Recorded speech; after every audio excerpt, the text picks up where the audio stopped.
Beth Antoine. John Panisi. We go way back. We do. We used to teach right next door to each other. Most people don't know that. You used to be an English teacher. Yep. You went to New York City. Huh? But I've never been out of the Southeast. And Wait, and how old were you when this happened? I was 28. 28. Had you been on an airplane before? I'd been on an airplane twice, and I had not traveled a great deal. So I'm thinking, New York City is, Oh, yeah. That must have been amazing. Well, it's scary. So this was still in your head as you eventually get on the plane. Yes. Okay. Yes, and Joseph's telling me how ridiculous I am and how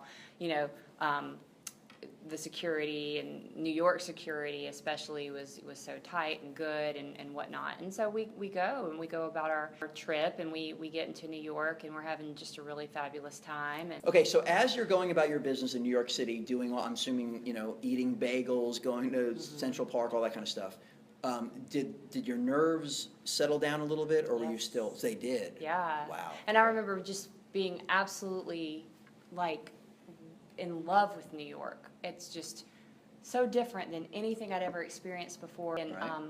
It was just so busy, teeming with life, and all kinds of people, merged. And I remember thinking people were so nice, and you always hear that people are not nice in New York, but they all were. I met Ann Curry. I shook hands with her. I was 2 steps away from Meredith Vieira and from Hoda Kotb, and it was just this fabulous, fabulous trip. We ate so well. Everywhere we ate was just fabulous food, and it was like you couldn't go wrong. And the first night that we got there, we saw a Broadway play, Wicked, and then we had also planned one for later on in the trip, and that was the Green Day play, American Idiot. Okay. All right, so we're going to the play. So yeah, we go eat at an Irish bread pub. So we eat there. It was delicious, and we start kind of casually walking towards our play. We were a little bit early, and I remember walking past a car parked on Times Square. It was this gray vehicle.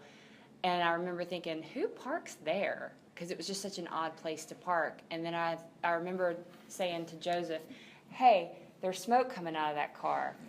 And I didn't think anything of it because, again, I had really calmed down. Again, like you said, there aren't this many people who are completely ridiculously dumb and putting themselves in danger. And New York is just another place, and I'd gotten very okay with being there. And we continued to walk, and I remember hearing people saying, a car backfired, a car backfired, a car backfired. And then all of a sudden I look, and there's a police officer, tall, brawny man, and he's got this yellow barricade that was made of wood, and he's not in a mean way, but he's shoving it into me. And he's saying, you're going to have to go this way. And like a school of fish, the whole horde of us turn and we start walking this way. And I remember saying, but my play is back that way. We have tickets. We have tickets. And Joseph was like, just keep walking, just keep walking. I was like, that was weird. And he was like, well, they do that all the time. It's that's just what they do. Sometimes they have to barricade off Times Square. And so we actually had to walk an entire block out of our way to get back around to where our play was. And so, we're all kind of like, well, that's weird for a car to backfire. It's parked, that's weird. And we make it into the play, we make it into our seats, and there are these 3 guys that are sitting behind us, and I can tell they're from New York because of their accents. And I decided, I'm just going to turn around and ask. And I turn around and I say, hey, is it a usual thing for Times Square to be, blocked off? And they were like, what are you talking about? And I said, well, we were just kind of escorted out of Times Square by police officers with, barricades, and they're like, not usual at all. Mm-hmm. Highly unusual. He was like, I think something else was happening. I think you got that wrong. I was like, okay. So we watched the play, and it's over. And as we are exiting the theater, evidently the blocked aspect had gotten bigger. Mm-hmm. And so we are once again, herded out into a different direction away from where we wanted to go, which was, to our hotel room, which was, in the opposite direction.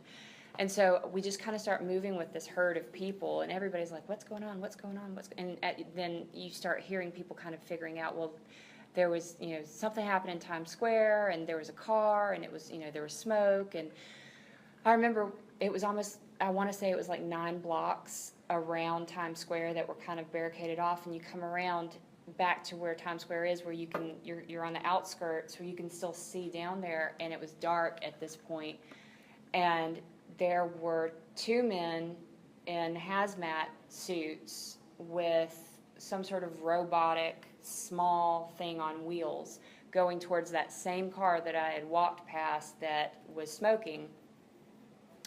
And I just remember looking up at all of the digital tickers for the news, like, well, certainly the news is on this. They will tell me immediately, immediate media, what's going on. And I see CNN, nothing. I see ABC, nothing. CBS, nothing. All of these news, I mean, I was in the news, the media mecca of the world, and nobody had gotten the story yet. And so I turned around and asked a New Yorker what happened, and they said somebody tried to detonate a bomb and it didn't happen. And I remember looking around and starting to see news vans pop up, but they were like local New York news vans, not like the big news conglomerates that you think of. And I called my mom, and she didn't answer the phone, so I texted her and I said, we're okay, bomb attempt at Times Square, but we're fine, just in case you see it later on the news. And she texted back, thanks, honey. Have fun. So we go to Lindy's, try the cheesecake. All right, crazy, because she knows, she Yeah. knew my anxiety too. Yeah. So we go back to the hotel room, and we start, surfing the channels, and there's still nothing on the news about it. So we go to sleep. And in the morning we wake up, and it's the only thing that you can find on the news, and all of a sudden I look at my phone, and my phone is riddled with texts and missed calls of people, are you okay, are you okay? So I, call my mom back, 'cause she's the most important one to call, and I said, I'm fine, and she was like, why didn't you call me? And I was like, I did, and I texted you that I'm okay last night. And she's like, I didn't know that's what you were talking about. I didn't know it was real. Well, why would I tell you that there was an attempted bombing and that I'm okay and that not be real? It's what you do. Evidently. And I remember that was the moment, in that sort of morning of getting the news, that I had first heard the name Faisal Shahzad. Did not know who it was, and he was on the run at that point. He had not been caught. He was caught a couple days later, and that I kind of put it together that if he had been successful